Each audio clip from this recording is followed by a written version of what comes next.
Hello, it's Anioł. Welcome to the channel.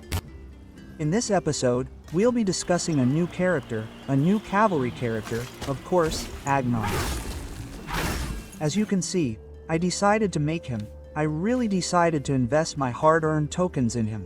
We already have him at 52, 54, and 6 stars, so there's no turning back. As you know, we can't get our stars back yet. Maybe someday we'll have that opportunity. So, it's a one-way street, but I think I'll be happy with Ragnar, and I think you will be too. Before we move on to discussing his talents, his strengths and weaknesses, I remind you to give him a thumbs up and subscribe if you haven't already. If you appreciate this content more, you can become a supporter of this channel, for which I thank you in advance. And without further ado, let's move on to discussing his skills. Skill number 1. The ability to go into a rage. The Frostbreaker's Axe Strike deals physical damage twice to the selected legion. Damage ratio 900 each time. Of course, we hit twice, so the damage is around 1800. For each enemy legion within range of the target legion, the hero's legion ignores 5% of its defense while dealing damage. The maximum defense that can be ignored is 50%, but to achieve 50% defense penetration, our target should be surrounded by 10 legions. So, we need a total of 11 legions in one location to maximize this ability. So you can already see that Agnar likes to run into crowds, right? And of course, he's really strong at it. If anyone hasn't watched my test, yes, my Agnar test, check out the video. The video should pop up here in the upper right corner. As for the ability itself, it's super powerful and deals really good damage to a single target. And we also have something cool if we run into crowds, so it's a really cool ability. Let's move on to ability number 2. And here's where it gets interesting. Ramming Melt. After activating Relentless Rush, our cavalry charge deals physical damage to the first 3 enemy legions in our charge's path. Yes, it has a 500 damage factor and knocks the target legion, the one we're attacking, into the air, dealing 1000 physical damage. So we have a total of 2500 damage here. Really? Nice damage, right? We also have something for elven cavalry. Because, you know, elven cavalry don't have a charge, and the elven ability is as follows. When activating Savage Barrage, our cavalry attack, our elven cavalry attack, the legion gains 10% attack and 10% speed to accumulate rage. So, I'd say these buffs aren't as interesting as those for melee cavalry, but they're still something. So, how would you rate this ability? It's mega cool for normal cavalry that runs in. It's a bit weaker for elven cavalry, but what can you do? Overall, the ability itself is really mega good anyway. Let's move on to ability number 3, Frostbeard's Spirit.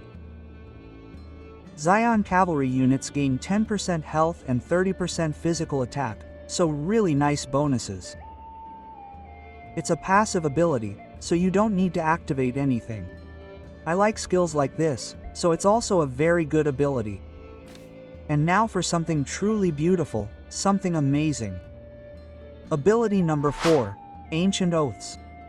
When dealing damage from a hero's ability, the Legion has a 50% chance to gain 1 stack of the Frostpact mark. Each stack of the Frostpact mark increases the attack of Legion cavalry units by up to 20% for 8 seconds. The maximum number of stacks is 5, so it's simple math. We have practically 100% extra attack for cavalry here. We've already seen this with Kuma, and believe me, 100% attack is a really big deal. So if you wanted to make Agnar on the cheap, I think the best 2 skills, and the easiest ones, would be 55 1 and 1. Then, the next step is 55.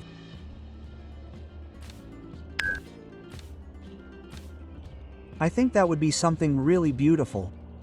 Well, as you can see, I didn't manage with 2, but I'll also aim for a 5, but you know, I'll probably be awakening Agnar, so it doesn't really matter to me, right? But if you wanted to make him, I think it's best to make him 55 if you don't want to awaken him.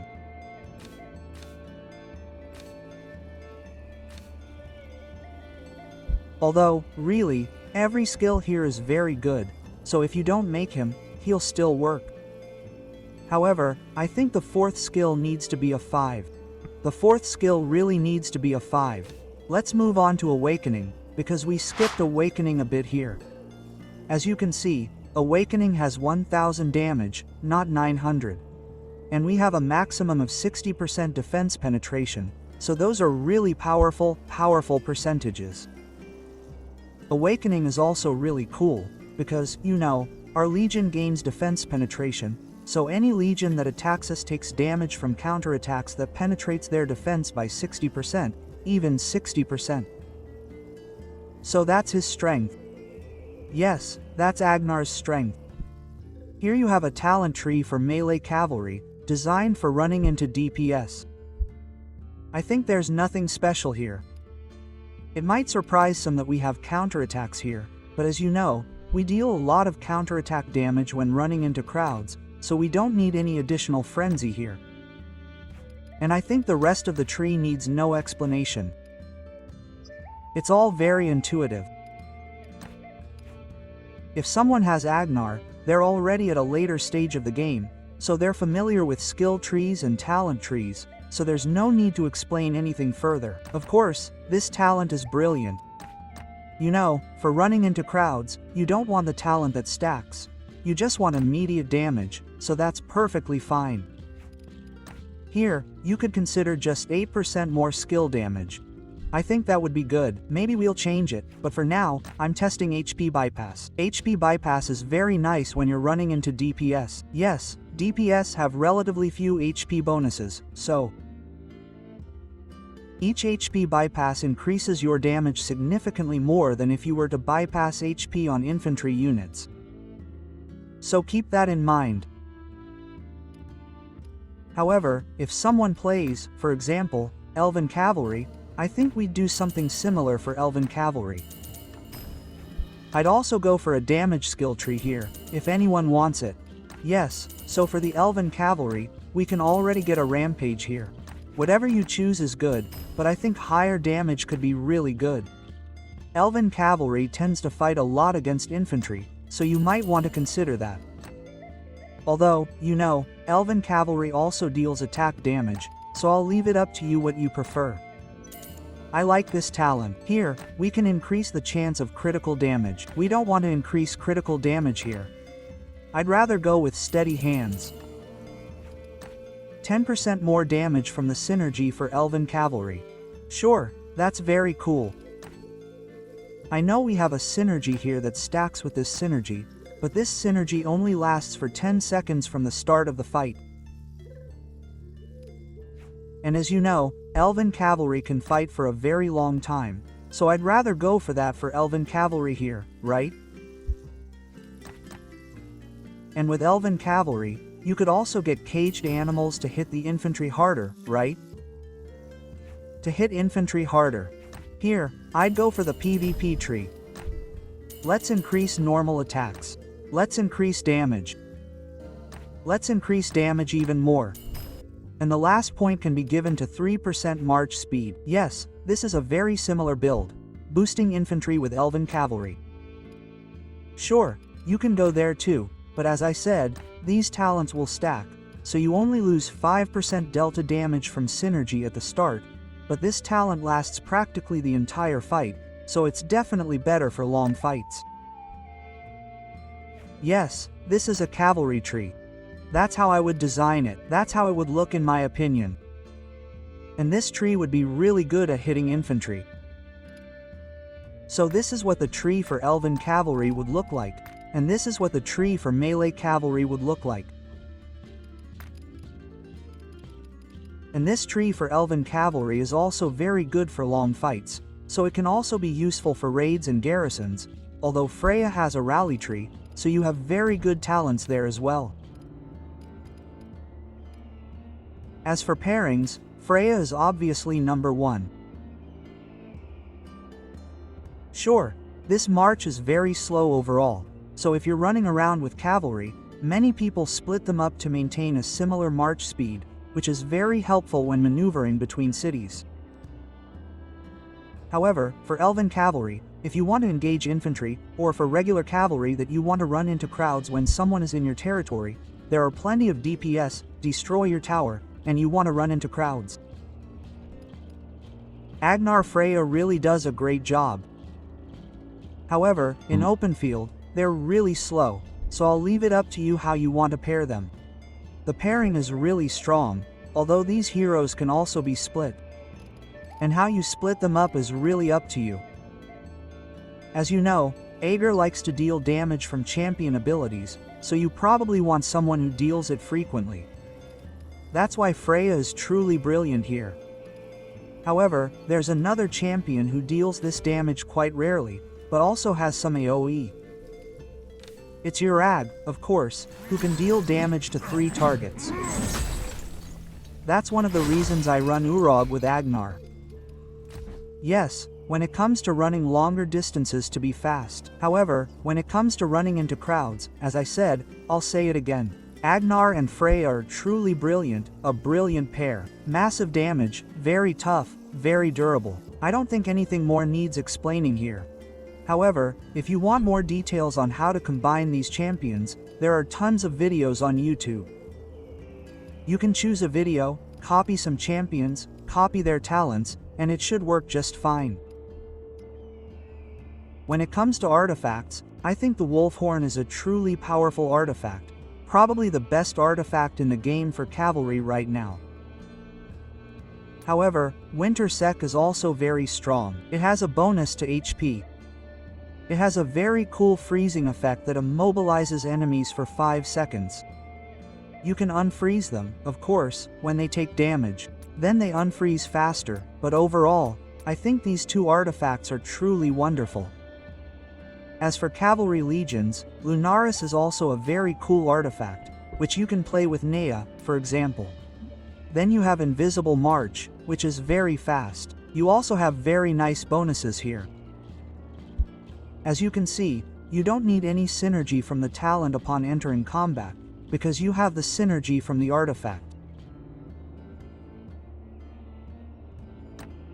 So, if you want to have a pair of running and killing enemies, I would generally recommend Nea, who is very unique thanks to her invisibility. However, instead of Tognar, I'd choose Freya here, because Freya has really powerful damage. She also has pretty good AoE, so for hunting, it's a really nice pairing, which I personally use very often.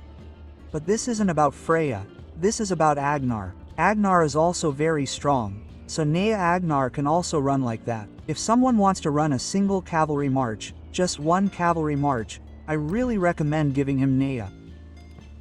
And then you can consider Agnar or Freya. I think this combination is very good. Of course, Urok is also an extremely powerful orc, but in my opinion, these new 2 are simply better. And above all, Freya in particular. I think you can really have a lot of fun with Freya.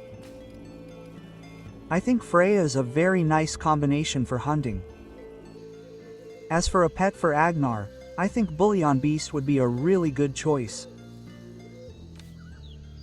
I think it could be a good choice, but if you don't want to make new pets because you haven't made your old ones yet, then of course, I highly recommend Sand Lizards for Elven Cavalry. You can use Elven Cavalry and Sand Lizards for really strong reports, even beating infantry. As for universal pets for cavalry, the Blade Manticore is a really good choice. The Jackal is also a very good choice for cavalry, it should work as well. And of course, if you're running into crowds, you can run with a single legion and a Venom Lizard. It's a very powerful pet for damage when you're being attacked by a large number of legions. And the same goes for Mossrock. You can also run into crowds with such a pet, and it will do its damage. So, you really have 1, 2, 3, 4, or even 5 pets to choose from, which you need to adapt to your playstyle and what you're currently doing on the map.